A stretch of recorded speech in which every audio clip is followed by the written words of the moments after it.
Later on, kasi nasa segment tayo sa dahil daw si Tita Ethel sa kanyang... Siyempre po, we can't reveal the ending, but it'll be unforgettable. Surprise. Yes. We have a very big surprise for all the Atualistas out there. And Sa pagkakasabi ni James, ang laki-laki ng surprise. Ano iba-ibang it glow is, nito eh. it is, and Parang it's a dream that escaped us.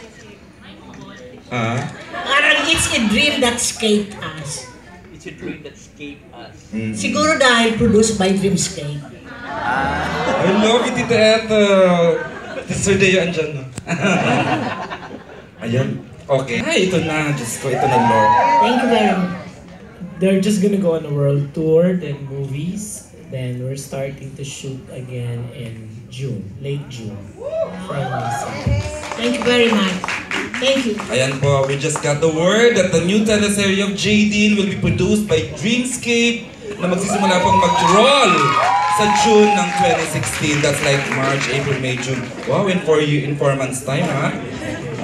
Okay.